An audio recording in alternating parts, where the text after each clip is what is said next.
What's going on, everyone? Yesterday, we did a buyers compared to sellers market doing a contract, right? And we put a price, an escrow, an inspection, finance, and appraisal, and we kind of showed you the difference.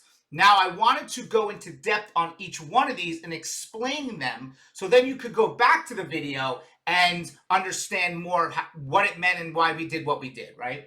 So obviously, we start with price. Now, price is obviously the number one thing, right? You know, the house is asking $200,000. What price am I going to give them? Well, obviously, it's different between buyers and sellers market, right?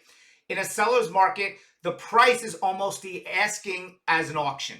If you ever watch an auction and they might say, all right, we're starting at $10, you know in an auction it's never going to be at $10. It's always going to be over. There's no logical way of thinking in a seller's market. It's who's going to pay it for what reason. Some people were renting. Some people were living in Airbnb. A lot of people sold their house with not understanding the purchase market. So the price in a seller's market is almost a made-up number. You know, hey, I'm asking $200,000. I sold for $290. Why?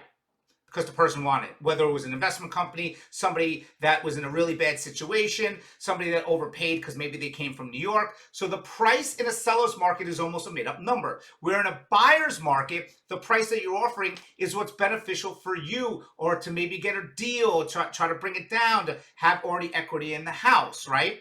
So the price is going to be determined on market of what you want to offer.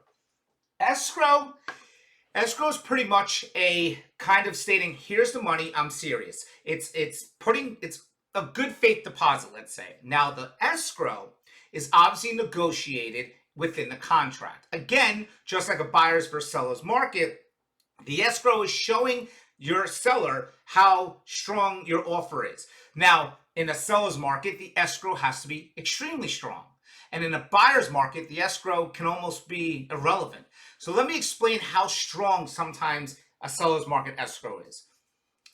Escrow, there's so many ways that escrow can be refunded within as-is contract, right? Whether with inspection, finance, and appraisal. I've had people that wanted the house so bad that they would offer, say, $10,000 in escrow, and $3,000 were non-refundable no matter what. They wanted this house so bad, they were assuming, look, I can't imagine something going crazy wrong with the inspection, that I will let you keep it no matter what for just taking my offer. The escrow is put in within 3 days, okay? And you deposit the escrow within the title company. Remember, the title company, right, does not work for either side. They work for the deal. They hold that and they take that escrow, right? And it's in a non-interest account, whatever, and it sits there. And the money then will be dispersed back to you in the contract if the inspection goes, if you back out during inspection, if you don't get your finance or appraisal. But the higher the escrow amount shows the seriousness in the seller's market. Where in a buyer's market, there's so many houses and whatnot, the escrow that you're depositing within 3 days, you can be like, look, I'm going to deposit $500. I'm going to deposit $1,000. If you don't like it, buy. Because there's so many factors involved. So escrow is just a good faith deposit. Inspection time frame. In an as-is contract, you have the right to do your inspections. The inspections, honestly, can be whatever you want.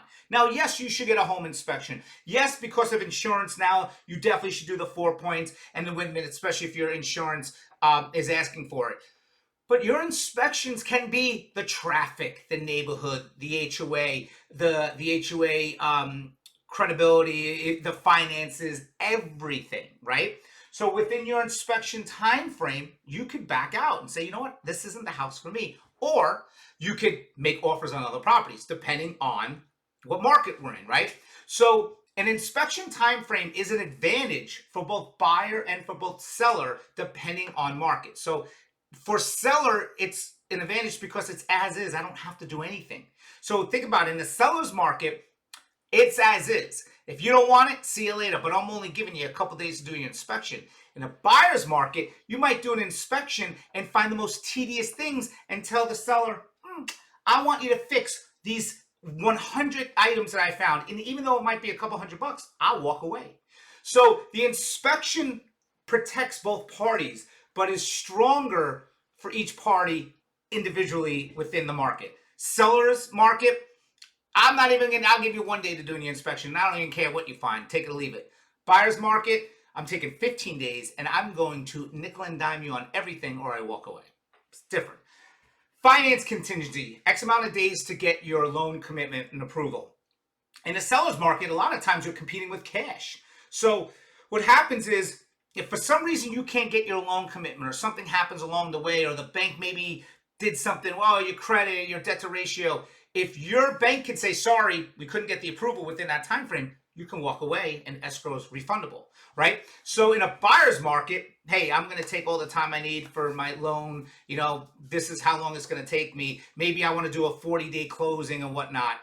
In a seller's market, you're like, look, I got 15 cash offers. Why would I take yours if I have cash offers that have no finance contingency? So as a buyer, you might have to say, look, it'll take me a couple of days, or I'll waive my finance contingency. And if I screw up or I buy something, which no buyer should be buying anything, then it's on me and my escrow is non-refundable. See, this is the problem, right? So the higher amount of money you put in escrow and you then take those gambles, well, you got to be willing to say, see you later, money, and I've seen it happen before where sometimes the buyer's like, dang, I couldn't, I got to walk away from this deal, or this rate's higher than I thought, or this and that, and you pass that finance, time frame, which is obviously within the contract, right? So your finance contingency protects you if you can't get your financing together, and it works both ways. Protects you more in a buyer's market because you use it more. In a seller's market, you might narrow it down.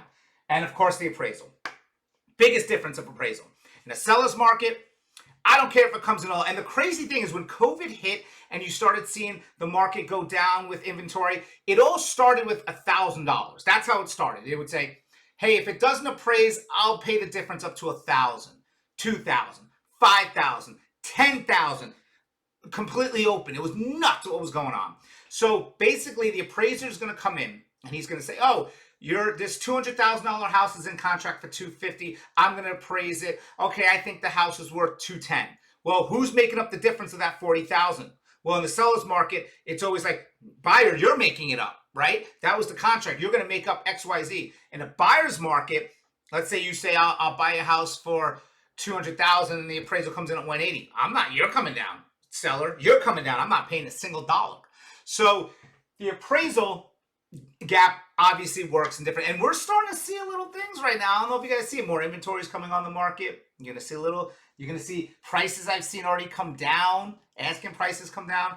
You got to pay attention in the market you're in, and you need to hire someone that understands. So as we move on with buyers, we're going to show you houses or homes that have been on the market. Hey, what you're looking for, how many days on the market, have they ever did a price change? If they did a price change, watch, I'm going to give you a quick tidbit before I leave. Let's say the house is $200,000 and they do a price change to say $190,000, $180,000. Well, they want to sell, but you also know, hey, maybe if I just offer them that $200,000, I can get the closing costs credited, which saves me $6,000, $7,000. I roll it into my loan, and then I just save myself money. See, there's a lot of different things that we'll go over, and I'll teach you some cool little, some tips, I should say. But I hope you understand this more. Any questions you have, please let me know. Karen, talk to you soon.